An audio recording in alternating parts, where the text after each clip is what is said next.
Seci komunitas Badan Misi Yayasan dan DAI TV dalam program Seci Peduli Seci Berbagi, membantu para pelaku UMKM yang terdampak akibat pandemi. Salah satu yang dibantu adalah Agus, pedagang gado-gado yang berlokasi di wilayah Tomang, Jakarta Barat. Saat pandemi melanda, penghasilan yang Agus dapatkan pun menurun drastis, karena pembeli yang mayoritas dari pekerja kantoran bekerja dari rumah. Semenjak pandemi ini mengalami kendala berbagai macam lah, orang dagang, ada ramenya, ada sepinya gitu. Ya sering sih.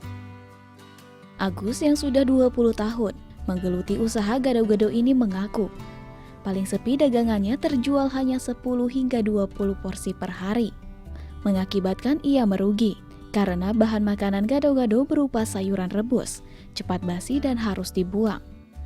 Beruntung dengan adanya program Seci Peduli Seci Berbagi, Agus mendapatkan orderan 200 porsi gado-gado untuk dibagikan kepada 2 panti asuhan di daerah Tangerang. Ia merasa bersyukur bisa memutar modal untuk dagangannya melalui pemesanan makanan ini. Dagangan tuh kebuang, nggak ada yang bisa diambil buat besok gitu. Ya sedih lah gitu, sedih duka inilah udah saya rasain nyampe sekarang gitu. Dengan adanya pemesanan makanan dagangan saya, ya alhamdulillah saya ikut kebantu gitu, ini apa ya lumayan gitu kalau ada pesanan gitu, pesanan makanan saya gitu.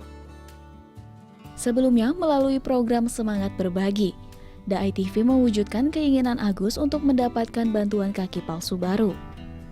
Kecelakaan bus yang dialaminya pada tahun 2013 merenggut satu kakinya hingga ia sulit beraktivitas.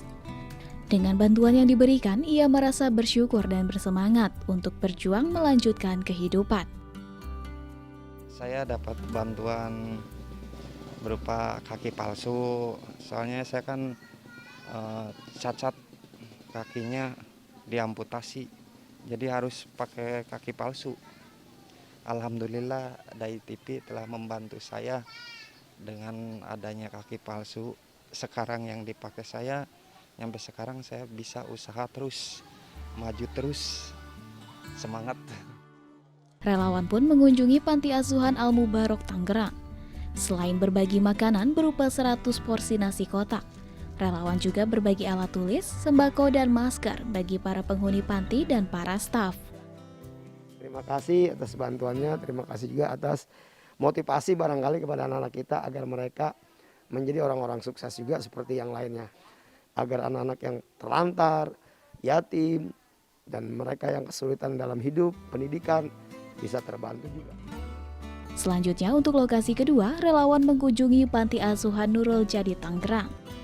Relawan juga berbagi 50 porsi nasi kotak, sembako, masker, dan alat tulis bagi anak-anak panti.